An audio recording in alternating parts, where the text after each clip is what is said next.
The third item on the agenda is public participation and Canterbury Independent Advocacy. No, I don't think it's called advocacy, is it? Advocacy Service. They changed their name. Assistance Service. Lorraine Guthrie, Neil McKellar and Vanessa Taylor. Would you like to come forward?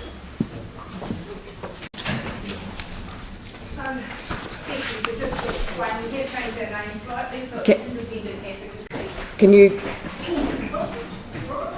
Oh. Sorry. It's my knee. Sorry. It's okay. Yep. Right. Oh yeah. I just wanted the microphone on, that was all, but Okay. It's on now. Thank you. Yeah. So independent advocacy, including insurance assistance. So thank you for your time today. Our goal really is just to leave with you an image, a vision of what advocacy in this sort of unique environment in Christchurch actually is. So we have here our vulnerable client, who is very vulnerable, just fell over, who has a number of reports here that have been accumulated over 6 years, has met these people: a claims technical expert, a consents officer, a builder, a project manager, contracted loss adjuster, engineer, senior claims manager, a claims specialist, a drainage and landscape expert, an asbestos contractor, an electrician, a foundation specialist, and behind there is the ghost of the whole process of working with EQC. So we have our vulnerable client who either has those people in front of them at a meeting or has their reports that they're expected to read and understand. So in a particular situation, working through these sorts of issues, we understand that there's now a sort of a facilitation process. Neil is a facilitator / broker. So Lorraine's asked me to take on the role of a facilitator or a broker in this situation. So we have all of these people who our homeowner is dealing with, and I've been brought in and paid for by the insurer or the government to be a facilitator. That immediately raises some issues for me and some dilemmas for me. I can't sit next to Lorraine and be, an advocate for her, so I want to make clear the difference between an advocate and a facilitator. I need to be impartial, independent, or at least seen to be, even though I'm being paid for by one party. My own personal ethics will be to be impartial, generate trust and confidence in Vanessa and my ability, but at the end of the day I'm being paid for by the insurer to get people across the line. That's the mandate and remit that I've been given. So I can't sit next to Vanessa and help her, but I will try and remain impartial and independent as I can be in the context of being paid for by one party. So as a CS advocate, our role is to sit with our vulnerable client. We see facilitation as the role of the insurer. They should be paying for it because that's just part of the claims resolution process. What's happening at the moment from our experience is it's sort of a low-level mediation, which is about brokering a deal, trying to get people over the line, accepting some sort of resolution, whether it's right or not. From our, we believe that advocacy evens out the power balance, it reduces inequality, discrimination. Through advocacy, the vulnerable client is able to, first of all, access these reports, speak to the people, the professionals, understand, have the technical information and the time to actually work through them, and be able to understand and assimilate these in a manner where I don't have to worry about, the client doesn't have to worry about whether or not they should trust what's being put forward. CS advocates are intentionally on the side of the client. That is our role. We're not in the middle or anything. We are on the side of the client. And our experience over the past 3 years is that clients that have held to their position through EQC and now with the insurer are usually right. I know there's a perception out there that it's about greed, but our experience is the homeowner knows their home and they've held to the position because they have known that they are right. An advocate can be useful in that whole facilitated process because they are able to put forward the client's views, vulnerabilities, or whatever to make sure that the best possible outcome can happen through a facilitated session. From our point of view, we see advocacy as a community solution. It's about getting clients back into their community, into their families and functioning. Yeah. So we just wanted to leave you with a picture of what advocacy looks like. You probably know from your own personal experiences that even highly functioning people have difficulty in dealing with these situations when you're dealing with so many different people in such a context, and we're talking about potentially vulnerable people who are on their own, as Vanessa is representing, trying to deal with that morass. So having someone as an advocate on her side, presenting the picture and making the challenges is an essential part of the resolution design component. And that, I think, is, as Lorraine is saying, is not only generating a fair solution in terms of what needs to happen with their homes, but it's generating healthy and well families, and as a result, a healthy community, and that's why we're presenting here to you today. And just from a client's perspective, what's it like for you, Vanessa, to have an advocate with you? Amazing. I don't know what I would have done without it, and it's about having someone to listen and trust, and really, really good, really good. So it's about having the confidence to know that you've got someone fighting in your corner. Thank you. Thank you very much, and thank you for making the time for coming in. Thank you. I'm going to get councillors now to move to item 10, and I'm going to invite representatives of Regenerate Christchurch to come forward. I'm going to deal with this item as a deputation by appointment, but I've actually asked you to come on behalf of the councillors in order to do a presentation on the paper 10 Cathedral Square and Surrounds Regeneration Strategy. So if you'd like to come forward, that would be great. Thank you very much.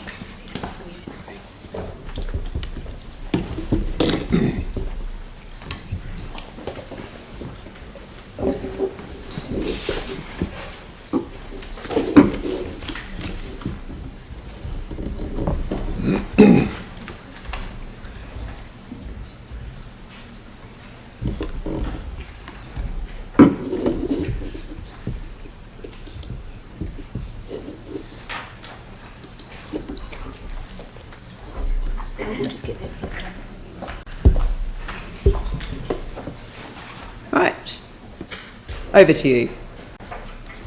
Thank you, Mayor and councillors. As you know, the Minister supporting Greater Christchurch Regeneration and the Christchurch City Council have asked Regenerate Christchurch to focus on three initial priority areas, being the Central City, the residential red zones and New Brighton.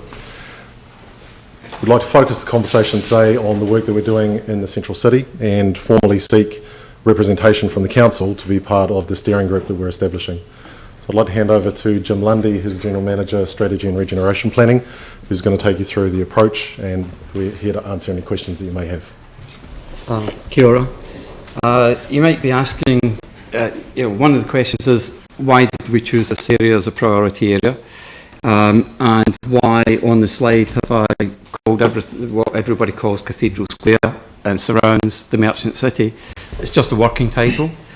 But the reason is, city centres hold an incredibly important point in the economics of any city region. They are traditionally been on crossroads, rivers, ports or defensible areas. They're where people came together to trade. Trade was the lifeblood of cities. But it's also in the best cities, when they advanced, the centres became the cultural centres, the areas where Renaissance happened, the area where art happens, where education happens at the highest level. They provide something that suburbia doesn't, or the surrounding inner cities don't. It's a place where everybody comes into to experience things that they can't experience in the wider area. The other thing is, it is the commons. It's the area that everybody owns. It's not a shopping mall. You don't have to spend money in a city centre. You can sit and enjoy watching things pass. And when you think of cities like that, unfortunately, images of Europe pass your mind, of the walled cities, the centres that have transformed. But they have all transformed over time, from central business districts to city centres to cultural and creative centres. We have an opportunity for that transformation at the moment. So it's probably not, this map shows an aerial of the area that we are going to start looking at intensely and pulling together all the various projects that are already happening here. In this area, we have the hotels already appearing, including the new Crown Plaza 4.5-star hotel. Other commitments from the existing hotels that have been damaged to be refurbished and repurposed as hotels. We have investment by the council in the library. We have a commitment towards the convention centre or conference centre. We have the town hall coming on stream in a couple of years, be finished. And on the different areas... Less than 18 months. 18 months, yeah. It's on time, on budget, which is great. And I had a look over it not long ago, and it's going to be an amazing, again, a new amazing function. Yeah. Not very far, we've got the art centre and the art gallery. They're outside. But what surrounds the city centre, we've got the business district. All the council offices, the international offices, they've all relocated out of centre. Not necessarily a bad thing when you look at disruptive technology in the future. Probably, you know, I'll be too old, but you'll find another person looking at how do you regenerate that area in 20 years' time, what do you do with the buildings? But that's what city building is. It's a constantly reiterative process. We've got the retail area really kicking on, and in fact, already better than it was before. It's providing better opportunities for retail, definitely serious competition for out-of-town centres. So you don't need to go out of town centre for shopping anymore. We've got the East Frame with higher density residential, and then to the north we've got the mixed use area, which is bubbling away and happening already. A great place to live, great place to build housing, close to the centre. But again, coming back, why did we choose this place? The red doesn't indicate the imperial map of colonialist England. It's the land that is not yet committed to development. There isn't any resource consent sitting on it. There might be buildings or there might not be buildings. There is a large area of land that is waiting for new uses to happen. So the purpose of the regeneration strategy and the regeneration plan is to work with a group of experts, a group of stakeholders and the wider community to fill this up with exciting uses and places that the private sector can't wait to build. In a nutshell, that's what we're doing. Because Regeneration Christchurch, we don't build, we create a framework. If we need, we can create legislation. But I see our job is to help forge a vision for the future, not for this century, but the next century. We have been given an opportunity to recast the city centre as a creative and cultural centre, whilst the business districts surround it. And to that extent, it's a unique opportunity to provide a unique environment that's people-friendly, car-on-friendly, creativity-friendly, education, arts and residential. It's a big challenge, but that's what the journey that we're asking everybody to embark on with us. So the process of regeneration, we are still in the process of defining what regeneration means for a place like Christchurch, because there is no other first world city suffered this level of damage.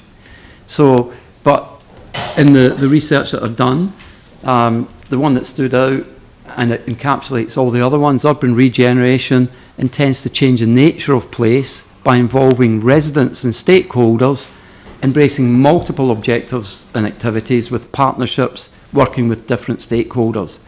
It's not urban renewal. Urban renewal is where you go in and you build something.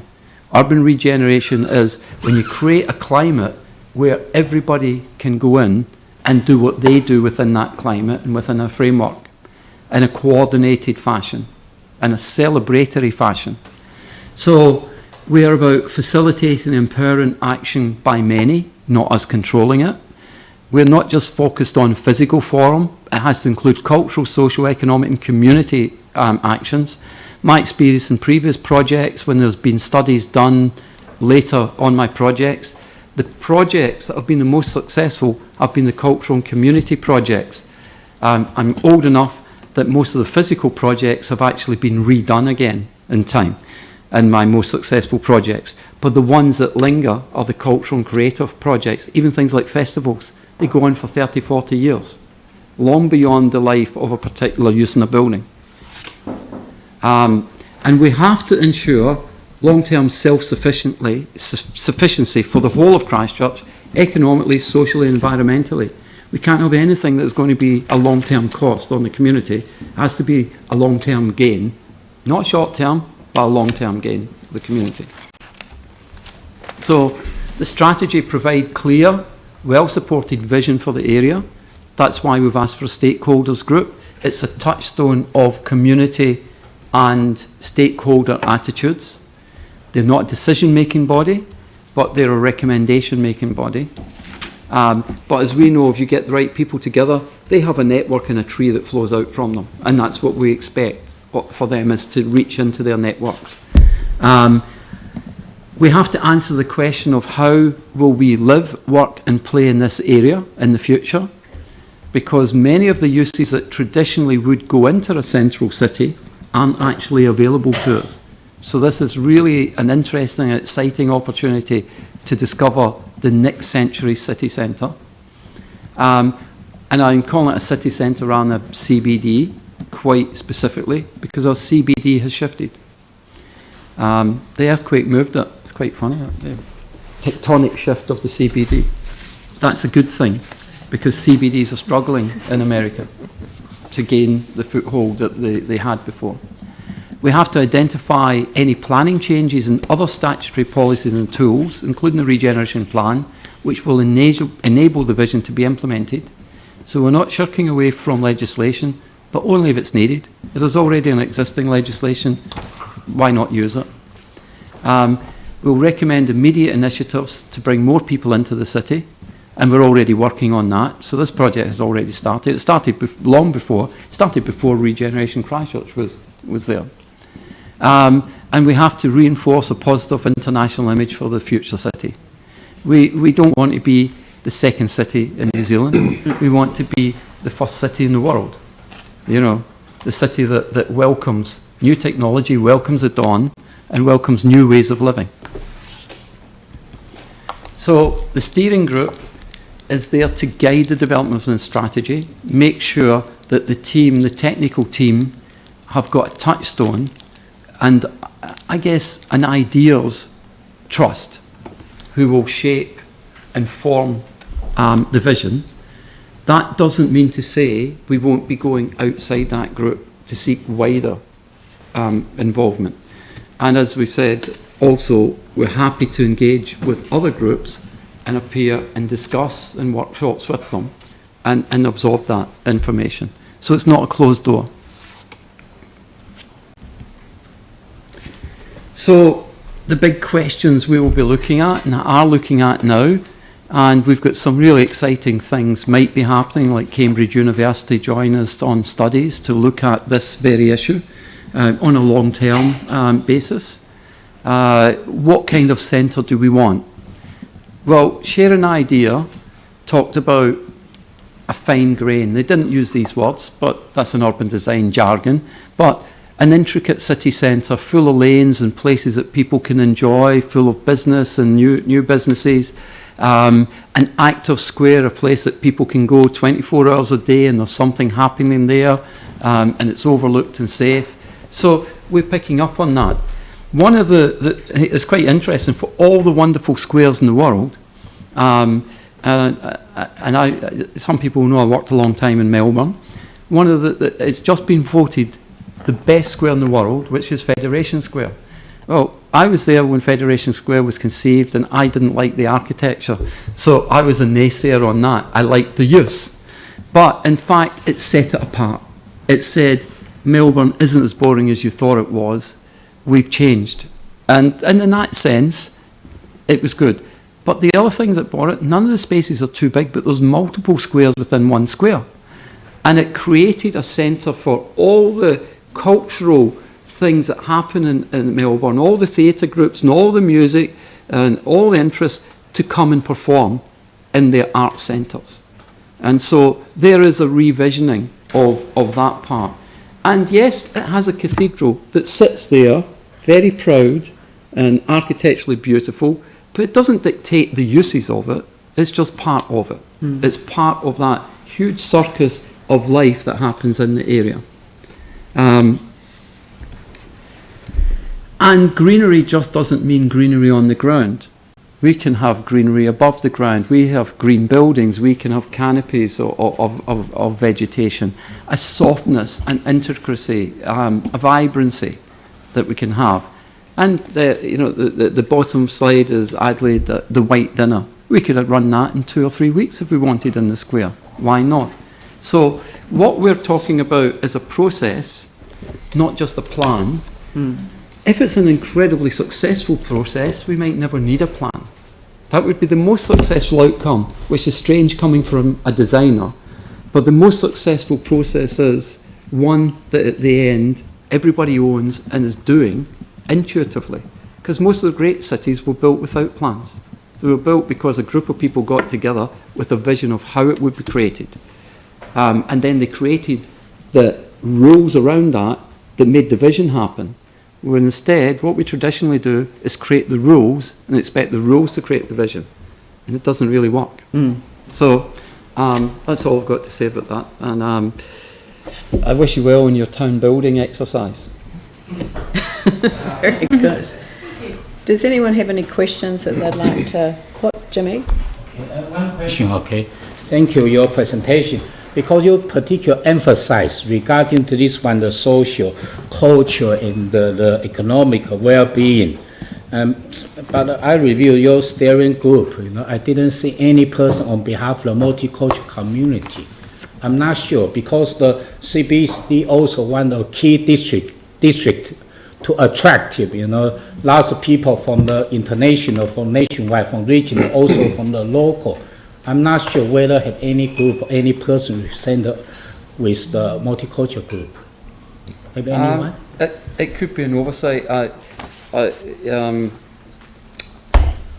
just expected that a number of the representatives would represent their organisations, but would also come from a multicultural background. If that's not the case when we put the names together, then we will look at that specifically. It might be, I have to confess, I've been in Auckland quite a long time. We've reached the point in Auckland multiculturalism where you put a group like that together, it would naturally be multicultural. And so if when we put that group together, it doesn't represent that wider community, I'll take on board what you're saying, and I accept that's absolutely true. And it's that multicultural community that will also embrace city life as well. But Yanni. Thank you, and thank you for the presentation. This is a question for Regeneration Christchurch related to this specific project, and if it's not a postgrad, feel free to say it. But I just wanted to know that one of the things that we asked Regeneration Christchurch to do was advise on additional measures around increased momentum and support of regeneration of the central city. So my understanding that work was supposed to happen before this work. Has that work been done, and are there any sort of reports or information around what the priorities are in terms of the central city? Because my understanding was that one of the first things that Regenerate Christchurch was going to do was to look at that blueprint in terms of the central city, evaluate progress and provide advice on what was happening. Thanks, Yanni. So, a couple of responses to that question. In terms of the letter of expectations and the role of Regenerate Christchurch, One of the things that we have agreed very early on with the Mayor on behalf of the Council and also with the Minister is that we would leverage off existing monitoring and reporting capability within organisations like the Council, like CDC and like central government agencies. What we've done through workshops and discussion is determine the area of focus within the central city. It's not our intention to produce a multitude of reports and reporting mechanisms, but to identify particular areas that require focus and to get on and activate whatever actions are required to achieve the outcomes that we need to. So is there any sort of, because one of the things that, regulatory tools is something that was touched on in the presentation. It's also touched on in that evaluation. So is there anything that you've identified in terms of regulatory tools that would be useful to either put into this process or to be thinking about now? So the answer to the question is yes, we've done some work with council officials to look at existing regulatory tools. That's something that will be feeding into the process and something that the steering group will make recommendations on. Only for this area of the central city? No, we've looked across the central city itself, but that it will be relevant to this area of the central city as well. Just personally, I think it would be really good for us to get a reporting date on that wider work within the central city. I guess at the heart of my question is, how do we know this is the most important thing to do in the central city? Oh, sorry. I answer that. I think I can't say because I have no idea why Regenerate Christchurch employed me. I've always thought myself as being fairly unemployable, which is why I was self-employed for so long. But I was an unusual choice for the position, I think, because they realised that they needed, rather than a policy person, they needed somebody that had a design and development background, because the market in this particular area, if you look at this area that we're sitting at the moment, the market has responded, as has the government. You've got the courts, you've got the Environmental Council, you've got the council, and you've got the large international corporations, all located here. Market responded. East Frame, market has responded, we hope. South Frame, another place that we will be looking at in the future, market hasn't really responded. The one area, Cashel Street, the retail area, market has responded, in quite a magnificent way, actually.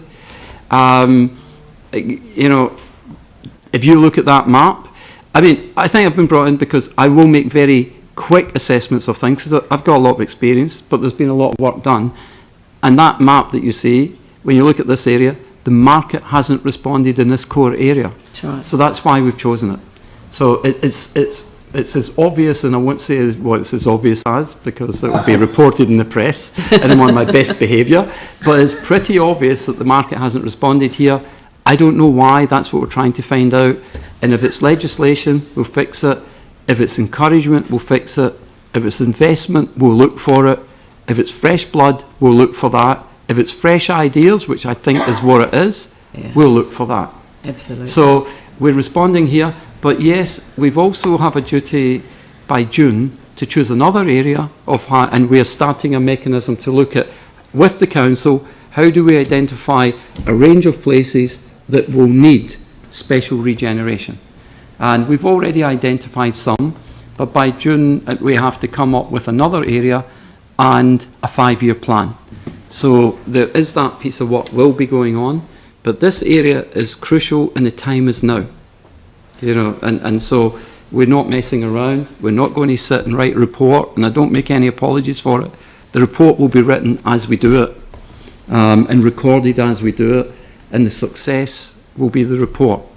So I don't make any apologies for the regeneration of our central city in a way that has really not engaged the public since sharing ideas. So, I'm just delighted by your presentation, and I think that actually the Minister coined a phrase in a slightly different context many years ago, straight after, I think it was back in 2011, which was the phrase, "It's blindingly obvious." And I think the area that you've chosen is blindingly obvious in terms of what needs to be done in order to just catalyse that regeneration experience. And there is a reason. I think there's a very simple psychological stroke physical reason.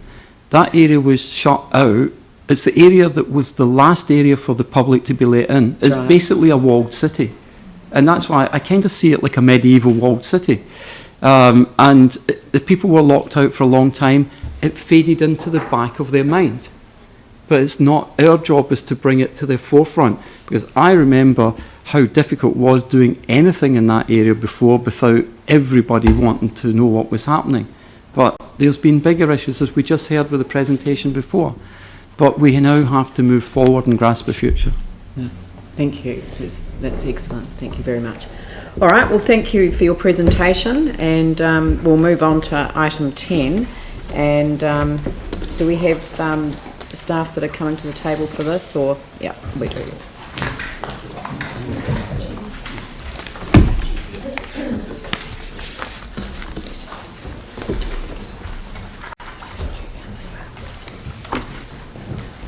Now, with do you want to scroll up to the council recommendation? Because we've made some changes to the recommendations, and it's our intention to nominate 3 members to the steering group on the basis that councillors Manji and Swiggs, I mean obviously Councillor Swiggs with the central city, Councillor Manji with his focus in terms of his role, finance, and Councillor Scandrett with his background in events, and that particular background. He's the only one of the 3 who's on the board of the new TEED that's being established, the Transition Holdings Limited, and it's going to be really important to make a connection with that new structure that's taking over economic development and all of our CCT, visitor strategy, etc., and events. And then finally, an additional 4 councillors to operate with them as a steering group from within the council, to work with our own council staff in order to make sure that we're feeding in as much as we possibly can. I guess that the message is that this is highly important. It absolutely is the heart of the city, and to get this rolling is core critical. So is there anything that you particularly wanted to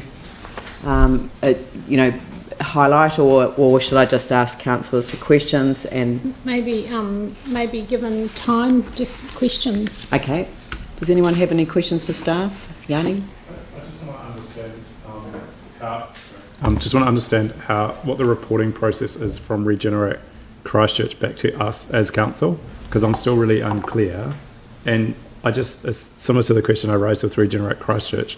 There's a whole bunch of work that we expect them to do. We've made that really clear in our letter of expectation. Yeah, I don't know that these are the right staff to be asking this of. I mean, it's probably better that you and I have a conversation about it, because I'm obviously more in a position to answer your question than staff are, but that's not what this paper is about. Well, how will this report back to us then? The question could be, how do we want it, and that could be a discussion with Leanne in regards to that, rather than asking a chair of this staff or something. So I think it's something to be asked next, perhaps internally. Yeah. But I also am keen that the other work that we've identified doesn't get delayed by this project. So there's a whole bunch of other stuff that we've asked Regen Christchurch to do. I mean, I understand the need for this project. What I don't understand is what's happening to all those other things that we've prioritised ahead of it, and where that's got to. That's not a question to ask the staff that are here to talk to this paper, but let's have a conversation afterwards, and let's see if we can clarify what you want to achieve. So are there any questions of staff? Right, okay, well, I would like to move this recommendation. Do I have a seconder for it? Aaron? Is there any discussion? I'll put the motion. All those in favour say aye. Aye. Those opposed say no. That's carried. Brilliant. Thank you.